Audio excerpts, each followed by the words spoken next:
Inside Mississippi JUCO Football is brought to you by HeritageProperties.com. More information on 1, 2, and 3 bedroom apartments can be found at HeritageProperties.com. By the MACJC, the toughest league in America.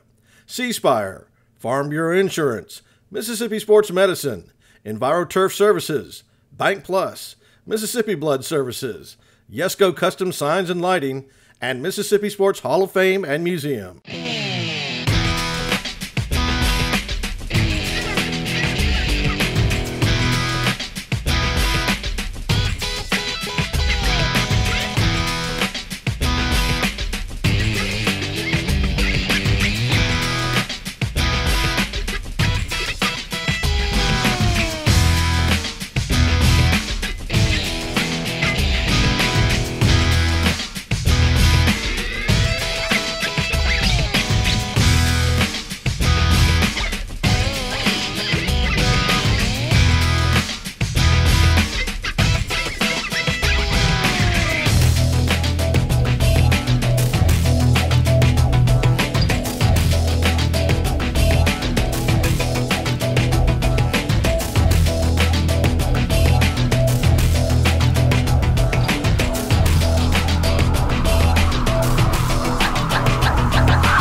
Hi, I'm John Wiener. Welcome to Season 2 of Inside Mississippi JUCO Football, brought to you by HeritageProperties.com. We're coming to you inside the Mississippi Sports Hall of Fame and Museum, showcasing our Mississippi community and junior colleges' athletic superiority, academic prowess, and strong economic impact in our state. Going into game action last week, the MACJC, 3 teams ranked in the top 11 nationally. Of course, number 2, defending national champ East Mississippi, number 5, Mississippi Gulf Coast, and number 11, the Colin Wolfpack. This year, we're showing game highlights from all games from the toughest league in America across the state in Mississippi. Tonight, we start in Scuba, where the defending champ, number 2, East Mississippi, hosted number 5, Mississippi Gulf Coast, with a spot in the state championship game in the MACJC on the line. Here's Mike Fraser with the highlights. And to Scuba we go there. The East Mississippi Lions, ranked number 2 in the country, and they're taking on number 5, Mississippi Gulf Coast. Here's Chad Kelly, the Lion quarterback. Pass here, intercepted. Tony Bridges with the pick, and the Bulldogs in good shape early. All right, Bulldogs going to get on the board here, second quarter, 13:46 to play. Chris Robinson plows his way into the end zone for the touchdown, and Mississippi Gulf Coast with the game's first points. They lead at 7-0. More defense here. Another interception. Kelly picked off by that Bulldog D, and Gulf Coast again in good shape. They'd go to the air. The Auburn commit Jason Smith going to throw it downfield, and Tyrone Williams with the snag and the touchdown. And the visitors, ranked number 5 in the country, open up a 14-0 lead on East Mississippi as these two rivals go at it. You're not going to keep the Lions down for long. One of the top offenses in the country. Here's Kelly to Camion Patrick for the touchdown with 8.5 to go in the second quarter. And the Lions on the board, and they bring more offense with them. And the Clemson transfer, Kelly here, going to find Alonze Staggers for the touchdown just a minute and a half later. And we are tied at 14. You want defense? Here's Alan Senimore, who was spectacular in the Mississippi Bowl last year, intercepts this pass here, and that stymies a Gulf Coast drive. 6 minutes to go, second quarter. And Chad Kelly again would find another target. This time he hits Johnson for the touchdown. And with 4.5 to go in the second quarter, the Lions with their first lead of the game. All right, third quarter action now. Little defense, 4th and goal. Bulldogs knocking on the door. Here's Forshee with the sack. Stops the Bulldogs 2 minutes into the third quarter. More defense. We talked about the Lions playing well on all 3 phases of the game. And here's Alan Senimore with the pick, and he is off. Takes it back the other way, gets a block, and he's on his way into the end zone. And East Mississippi opens up a 2-score lead. It's 35-14 now. Lions leading it, fourth quarter. Bulldogs with bite left. Here's a touchdown play here. And with 9:43 to go in the contest, it's a 35-21 game, and Gulf Coast hanging around. but the Lions would get the knockout punch. Preston Baker from Starkville would take this one across the goal line for the score.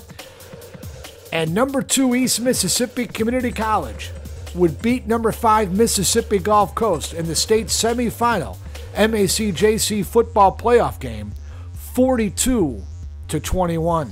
More highlights to come, but now it's time for our C-Spire Community College feature. Mississippi Delta Community College in Moorhead is in the midst of growing and renovating many areas of its campus. Plenty of advancements to the college well underway, but they still refuse to miss a beat in providing students a quality education and a quality experience on campus. Here's Mike Fraser with more. We're here on the campus of Mississippi Delta Community College here in Moorhead with Reed Abraham, Associate Vice President for Advancement here for the Trojan program. Reed, allied health programs flourishing here on the Mississippi Delta campus. Absolutely. We're very proud, Mike, of all of our allied health programs. We offer several programs that are either 1-year or 2-year degrees or certificates, either in Associate of Arts, Associate Degree Nursing, Medical Laboratory Technology. That's one place we visited today. Our Medical Technology program is actually an Associate of Applied Science degree that prepares laboratory technicians to enter directly into the workforce and go into the hospitals or the clinics. These would be the folks that would analyze your blood if you had maybe a CBC test run or something like that. We offer that program here at Mississippi Delta Community College, and that's one of the many programs in our allied health area that we're proud of. And one of them, too, dental flourishing as well here on the campus with student enrollment. Absolutely. Our dental hygiene program is one that we're very proud of. Not only do we prepare students to enter the workplace as dental hygienists, we also provide a great service to the community, Mike. The students work on patients who are members of our campus and local community throughout the year. You can come in and get just about a free teeth cleaning, and that's how our students learn and get the experience. We have a dentist that is with us and always on the floor in the clinical setting. And so the dental hygiene program is something that we are very, very proud of here at MDCC. The career and tech programs continue to be beneficial for students that enroll here at Mississippi Delta. Absolutely, Mike, and we visited some of those today, and our career and technical programs are 1- and 2-year programs leading to certificates or degrees, just like our allied health programs, and include a variety of areas such as welding, heating and air, HVAC, machine tool. You know, you look at Mississippi Delta, and when you get to the lineman program as well as cadet program, it's the only one in the state. And on the lineman side of things, it has over a 90% job placement rate for students that enroll in this course. Absolutely. This is a very unique course, and it's offered right here on the Moorhead campus, just down from our baseball facility. Mm-hmm. And of course, from about 8 o'clock to 4:30 each day, you'll see students climbing poles, learning how to hang lines. Our utility lineman program is a 16-week intense training program to prepare folks to go out and work for our utility companies. And this is sanctioned through our EPA, our Electric Power Association. And like you said, with a 90% low placement rate when students finish that program. We just simply can't graduate enough students out of our utility lineman program each year. We're just now in our 9th class and hope to have many more. Student Union is currently under construction and is set to be ready next year. Very exciting. Very, very exciting. This is something that we've needed for some time. The Vandifer Student Union, we had to demolish. It had gotten to the point to where it was just beyond repair. And so we've not had a student union on campus for a couple of years. We're fortunate enough to be in the middle of construction for our new $4 million student union complex, which will be located at the front of campus, but it's really going to integrate our residential area and our academic area. It's going to have a nice area for a game room for students to socialize. It's going to have a workout facility. It'll also have the Trojan Grill with an outdoor patio. Just be a really beautiful building that will provide a much needed area for our students to congregate. And that building will be complete for students who are enrolling in the fall of 2015 semester. They'll be able to enjoy that building. We hope to complete it late spring, wrap it up over the summer, and have it fully functional by fall of 2015. Lastly, baseball continues to be a really benchmark sport here for the Trojan program. Absolutely. Coach Michael Avalon will be entering, I believe, his 4th season with the MDCC Trojans. When he first came here, he took the program to the playoffs for the first time in, I believe, 7 years. The facility improvements that have taken place at our baseball area are nothing short than remarkable. All of that has been through private funds raised through the baseball program. So also our baseball program is currently ranked 5th in the nation in GPA. And so Coach Mike Avalon and our Trojan baseball team continues to excel on the field and off the field. Reed, thanks so much for your time, and we look forward to seeing you down the road. Thank you, Mike. That is Reed Abraham of Mississippi Delta Community College. Mississippi Delta Community College, led by President Dr. Larry Neighbors, Vice President Dr. Charlie Barnett, and continue to be a leading contributor to their districts. Now it's time for more highlights. The next playoff matchup, you had the #2 offense in the MACJC in the Colin Wolfpack, averaging 439 yards a game, and they welcomed Northwest, who came in with the MACJC's leading rusher in Justin Crawford, 172 yards a clip. Something's got to give down there. Let's go to Mike Fraser for more highlights. Down to Weston we go home with a Colin Wolfpack, ranked number 11 in the country coming into this one as they take on the upstart Northwest Mississippi Community College Rangers. All right, special teams will play a pivotal role in this one, and here's Donald Gray, the Mississippi State commit, going to take it, and just look at how quick he can turn the speed on, rolling down the far sideline, head up, navigating his way, and is able to negotiate his way across the goal line. Now watch this play here by quarterback Kyle Morgan. Flat out makes this play. Look at that quick release on the numbers to Jamarius Mabry, and we are tied at 7. Did you see that quick release with that pressure? All right, punt recovery time here. Rangers going to punt this one away. Gray, who just returned one, now he bobbles that one. That's a loose football, and the visitors from Senatobia pounce on it. It's 1st and 10 Northwest.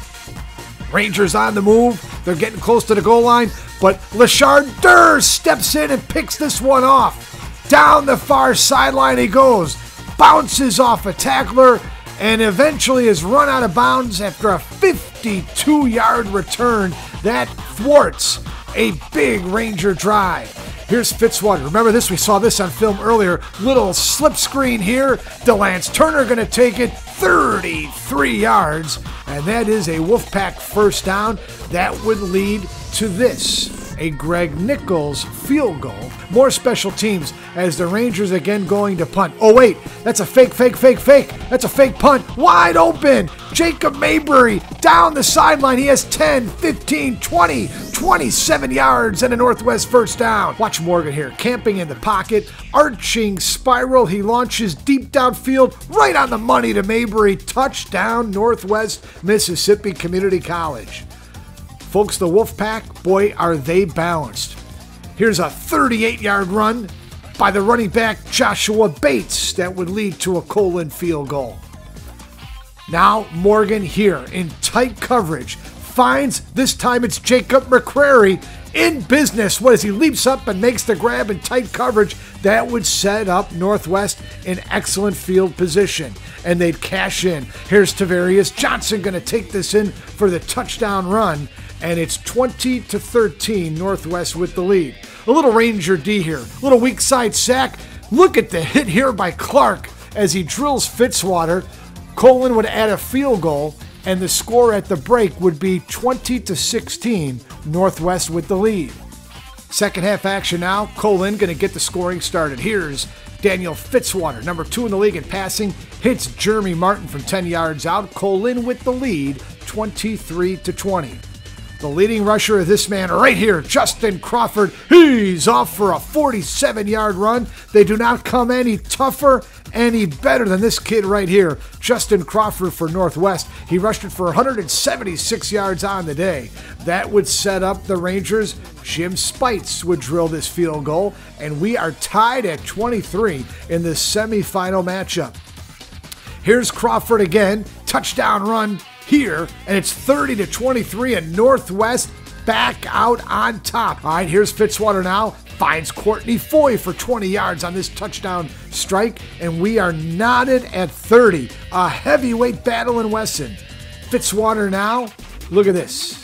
Right to Julius Kraft, who skies high and hauls it in for a big first down.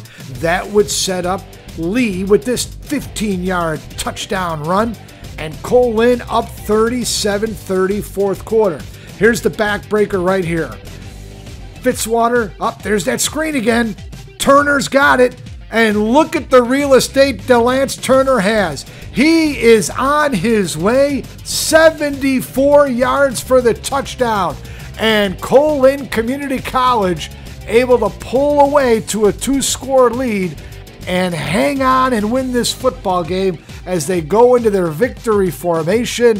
The Wolfpack, ranked number 11 in the nation coming into this one, knock off Northwest 44-30. Our next C Spire Community College feature takes us to Clarksdale and the campus of Coahoma Community College, where President Dr. Valmage Towner has started his second season leading the Tiger program. The changes and upgrades to the campus are impressive, such as the recent completion of an athletic all-women's dormitory. Here's Mike Fraser with more on the story. And we're here in Clarksdale on the campus of Coahoma Community College with the president of Coahoma, and that is Dr. Valmage Towner. Dr. Towner, some of your most proudest achievements and accomplishments to this juncture in your short term here as president so far? Well, first of all, thank you, Mike, for coming, visiting our campus. We appreciate having you in JUCO Weekly, and thank you for all that you do for junior college sports. We have accomplished a lot in a very short period of time. We've made tremendous amounts of facilities improvements. We have been able to implement some new programs, short-term programs.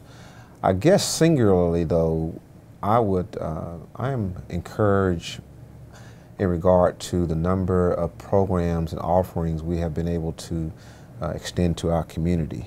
A lot of short-term programs, and then many programs that are not credentialed programs, but they're programs that can benefit the lives of our constituents. And touching on that, the acronym CAT program, how is that pertaining to the community as the college is involved with that? Yeah, well, I kind of dabble in acronyms just for a way to memorize things. So I coined CAT as we want to be an institution that is credible, one that is an authority, and one that the community can trust. We feel that the institution has the CAT, so to speak, but we just want to build upon what was already in place, and that's what we're trying to do every day. From an athletics standpoint, you've had plenty of turnover in coaches. You've brought in some new coaches. You started a new track program. Mm-hmm. Your vision for that move? Yeah, we've had turnovers in coaches, and hopefully that will serve for the better in the long term. We're just trying to make things better on the field, on the court, as well as off the field and off the court. We've had, I think you said 5 new coaches and added track. Mm-hmm. I believe in athletics as well as academics. I am a sports enthusiast. I believe that it is a way to help, maybe serve as a hook to students. Boy, you have a brand new synthetic turf field that was put down here earlier this year. Yeah, mixed reactions on that. Obviously, it was a costly item, but that was done in an effort to allow our students to have the best. We're not competing, so to speak, but we want our students to have the best. If a student is here in our area, we want them to come to Coahoma. Now, if they so desire to go to another school in another part of the state, then they have that option as well. but we want to have the very best for our students here, both in the classroom as well as athletically. Boy, I know you're very excited about the track program. Oh yes, I think I am an '89 graduate of here. I know I don't look like it, but I am. Say yes, Mike. Vintage wine. It's been over 20 years since we had a track team, and again, that's another, in my mindset, another way of offering an option for students. We have a lot of high schools who have good student athletes who participate in track, and they have to leave the area. A considerable amount of our students in our area, in our five county district, they prefer to stay at home or in proximity of their home, and so why not offer track? And the changes continue to be impressive here. McKinley Hall, the new dormitory that is open. There are currently 56 student athletes, females, that house inside that facility. Yeah, we're excited about that. It's a great need. We were unfortunately, a few years ago, we had to demolish a dorm that was a 120 bed unit called Gambrell Hall for structural reasons. So we lost those. And on that same spot, we have McKinley C. Martin Hall that was just opened this past August, named after the third president, Dr. M.C. Martin.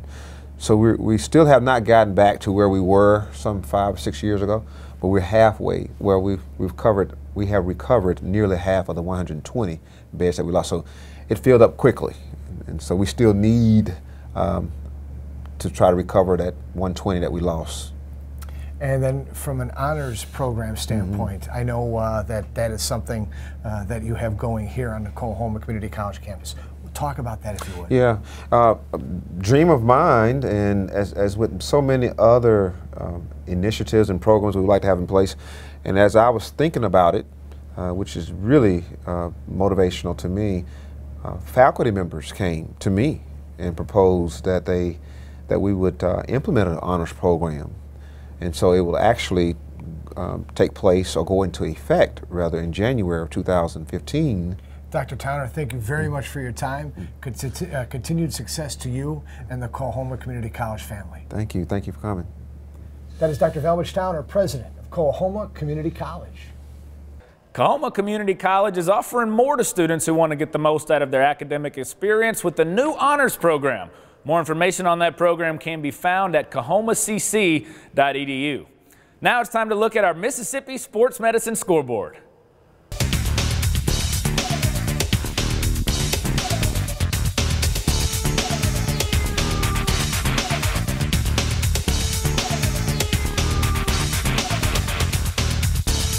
And so after the opening round of the MACJC playoffs, here's a look at the updated standings from the toughest league in America.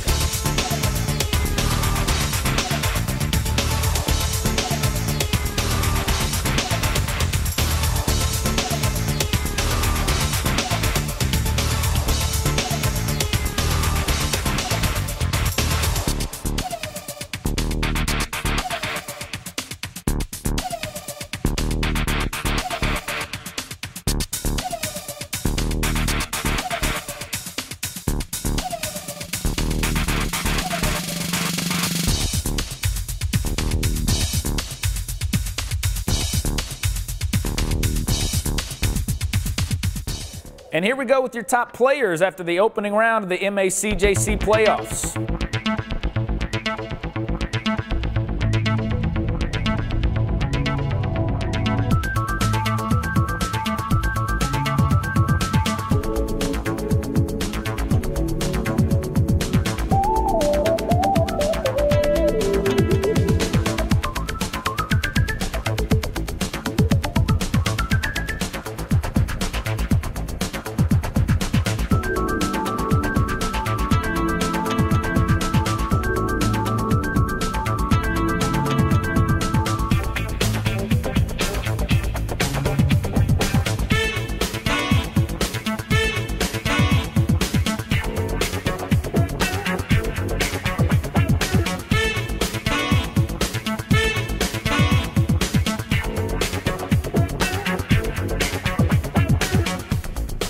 And so it all comes down to this Saturday, the MACJC State Championship up for grabs. Colin Community College in Wesson, Stone Stadium, 3:30 kick. The Colin Wolfpack hosting the defending national champion East Mississippi Lions. For more information on that game and MACJC athletics like scores, stats, and headline news, go to www.jucoweekly.org. We thank you for watching Inside Mississippi JUCO Football, brought to you by heritageproperties.com. And we leave you now from the Mississippi Sports Hall of Fame and Museum with some of the pictures from Week 10 around the toughest league in America. Good night.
Inside Mississippi JUCO Football is brought to you by heritageproperties.com.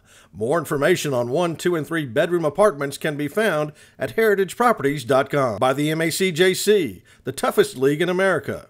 C-Spire, Farm Bureau Insurance, Mississippi Sports Medicine, EnviroTurf Services, Bank Plus, Mississippi Blood Services, Yesco Custom Signs and Lighting, and Mississippi Sports Hall of Fame and Museum.